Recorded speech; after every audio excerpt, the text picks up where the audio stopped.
গাজল শেখ, কুলু মন্ডল, এই ভিডিওরা মত দিয়েছে।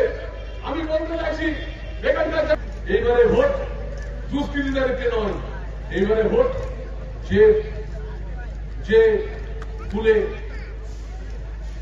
টাকা রোজগার করছে আর চলে যাচ্ছে বাইরে ফুর্তি করতে। আমি শুধু একটা কথা বলবো, এই যে কেষ্ট মন্ডল, গাজল শেখ, কুলু মন্ডল, এদেরকে যে চুরিটা করছে এই চুরিটা আটকাতে হবে, এই চুরিটা আটকাতে হবে। আমি বলি ভয় কিছু করবেন না, ভয়ের কোনো কারণ নেই। মা ভোট আপনারা দিতে যাবেন। যারা দুষ্কৃতী আছে তারা প্রতিদিন কোর্টে যায়, সেই দুষ্কৃতীদের কাছে আমার অনুরোধ, আপনারা তৃণমূল কংগ্রেসের জন্য বারবার কোর্টে যাচ্ছে, হাইকোর্টে যাচ্ছে, পেয়েছেনটা কি? এখানে তো গাজল শেখ বড়লোক হয়েছে, অনুব্রত মন্ডল বড়লোক হয়েছে, আপনারা কি পেয়েছেন? কিচ্ছু পাননি। আপনাদেরকে বলবো, আপনারা মানুষকে সাথে থাকুন, আপনারা ভারতীয় জনতা পার্টির জন্য চুপচাপ বসে থাকুন। দেখুন তৃণমূলের নেতারা ছটফট করবে। সমস্ত পুরনো তৃণমূলদের কাছে আমার অনুরোধ, আসুন ভারতীয় জনতা পার্টিতে আর বিজেপির হয়ে ভোট করুন। দেখুন তৃণমূলের নেতারা সব সব বেরিয়ে যাবে। শুধু আপনাদেরকে আমার আহ্বান থাকবে, পুরনো তৃণমূল কর্মীদের কাছে আমার আহ্বান থাকবে যে আপনারা ভারতীয় জনতা পার্টিতে আসুন, অন্তত এই চোরগুলোকে হাঁটান। এই চোরগুলো আপনাদের কোনো কাজ করেনি, আপনাদের আগামী প্রজন্মকেও কাজ করবে না। আর মাদেরকে বলবো, মা শুধু 1,500 টাকা নয়, আমাদের ভারতীয় জনতা পার্টি যা কথা দেয় কথা রাখে। আমাদের বলেছিল যখন 1952 সালে শ্যামাপ্রসাদ মুখার্জি জনসংঘ তৈরি করেছিলেন, সেই তখন থেকে সংঘ বিচার পরিষদ একটা কথা বলেছিল যে কাশ্মীরে 370 ধারা বিলোপ হবে। আমাদের সংঘ বিচার পরিষদ বলেছিলেন যে রাম মন্দির তৈরি হবে। আজকে দেখুন রাম মন্দির আমরা তৈরি করেছি, কাশ্মীরে 370 ধারা বিলোপ করেছি। আমরা নিশ্চিত করে বলতে চাই ভারতবর্ষ উন্নতির দিকে এগিয়ে যাচ্ছে। আজকে বিকশিত ভারত যে নরেন্দ্র মোদীর স্বপ্ন দেখছেন, বিকশিত ভারতের, সেই ভারতের আমরা স্বপ্ন দেখছি। আমি মাদেরকে বলবো, আমি জানি আপনাদের অনেক বিরক্ত হচ্ছে, কিন্তু বাচ্চাটা দিকে তাকিয়ে দেখবেন, আপনার ছেলেটা, আপনার মেয়েটা একটা ভালো জামাই খুঁজে যাবে। সেই জামাইটা কোথায় চাকরি করে? হয় গুজরাট, নাহলে দিল্লি, নাহলে উত্তরপ্রদেশ। অনেকে আবার গর্ব করে সিপিএম এর বাবুরা বলেন আমরা একটা ভালো জামাই পেয়েছি। জানো কোথায় জামাই পেয়েছে? কি চাকরি করে? না জামাইটা আইটি ইঞ্জিনিয়ার চাকরি করে।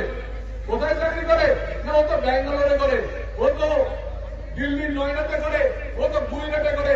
কিন্তু সিপিএম এর বাবুরা আর তৃণমূল বাবুরা এগুলো গর্ব করে বলে, কিন্তু বলতে পারে না যে পশ্চিমবাংলায় চাকরি করে। তাদেরকে ধিক্কার জানাই, তারা বলতে পারে না যে আমার জামাই পশ্চিমবাংলায় চাকরি করে, আমার ছেলে পশ্চিমবাংলায় চাকরি করে।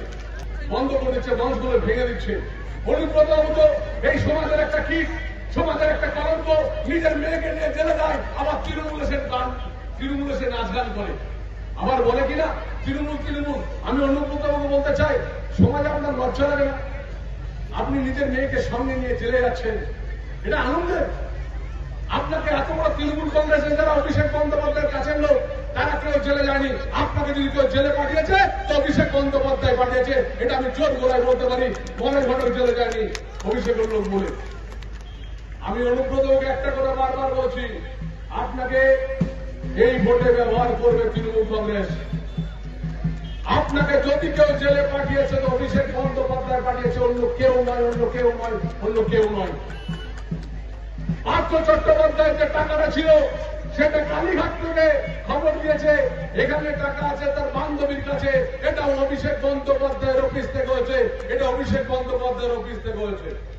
আর মুসলিমদেরকে বলবো, আপনাদের অভিষেক বন্দ্যোপাধ্যায় ব্যবহার করে কই দেখি তো আপনাদের কোন মুসলিম নেতা অভিষেক বন্দ্যোপাধ্যায়ের কাছে গিয়ে পড়ে সকালবেলায় চান আর বিকালবেলায় দেখা পাবেন? এখানে কোন তৃণমূলের মুসলিম নেতা বলতে পারবে যে অভিষেক বন্দ্যোপাধ্যায়ের কাছে গিয়ে পড়ে আমি ভালো করে দুটো গল্প করে এলাম? বলতে পারবেন না। যারা তৃণমূলের নেতারা এই বাজারে শুনছেন তাদের কাছে বলতে চাই, তৃণমূল করছে, অভিষেক বন্দ্যোপাধ্যায়ের চাকরে থাকবেন না। অভিষেক বন্দ্যোপাধ্যায় চাকরে থাকবেন না। আপনি দেখবেন অভিষেক বন্দ্যোপাধ্যায়ের গুন্ডা বাহিনী এসে আপনার মেয়েকে তুলে নিয়েছে, আর আপনি বলবেন আমি পাস করেছি তৃণমূল কংগ্রেস করে, যেটা আমরা 2018 সালে তৃণমূলটাকে ত্যাগ করে এনেছি। যে তৃণমূল কংগ্রেস একটা নরকের কীটের দল, নরকের কীটের দল তৃণমূল কংগ্রেস। তৃণমূল কংগ্রেস যারা করে তারা কেউ সুখে থাকে না। আমি বলতে চাই ভারতীয় জনতা পার্টি করুন, ভারতীয় জনতা পার্টি নরেন্দ্র মোদীকে দেখে করুন। আমাদের সবাই প্রার্থী, আমাদের যারা প্রার্থী হয় আমাদের প্রার্থী কাছে দেখবেন না, দেখবেন একটাই কথা, পদ্মফুলটাই আমাদের প্রার্থী, নরেন্দ্র মোদীজি আমাদের প্রার্থী, আমাদের প্রার্থী হচ্ছে পদ্মফুল। ভোট চলে এসছে, আমার করজোর করে অনুরোধ, সমস্ত বীরভূমবাসীকে এক হতে হবে, সমস্ত বীরভূমবাসীকে এক হতে হবে। আপনারা চিন্তা করবেন না, আপনারা ভাববেন আপনাদের অনেক সময় ভয় যে কাউন্টিংয়ে ওরা চুরি করে নাই। আমি বলছি আপনাদেরকে, ভোট আমরা করতে জানি, আর আমি ভোট রেজাল্ট বের করার আমি পারদর্শী। আমি নিজে আপনাদের সাথে থাকবো। ভোটে যারা খেলে তাদেরকে ট্রান্সফার করে আগে আমরা পাঠিয়ে দেবো, সে আইসি হোক আর এসপি হোক আর বিডিও হোক। নিশ্চিন্ত বলি, এইবার ইলেকশন কমিশনের প্রতি ভরসা রাখুন।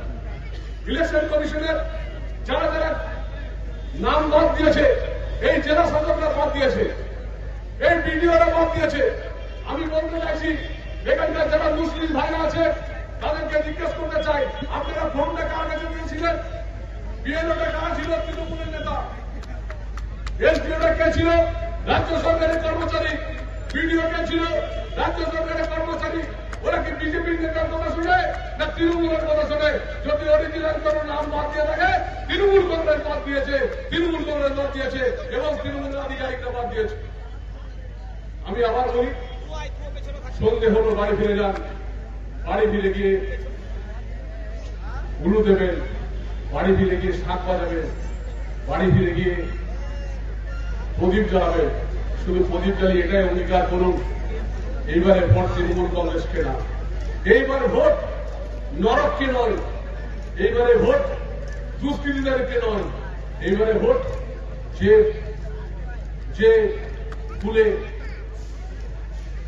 দুর্গামাতার পুজো হয়, এইবারে ভোট পদ্ম ফুলে। এটাই সন্ধ্যেবেলা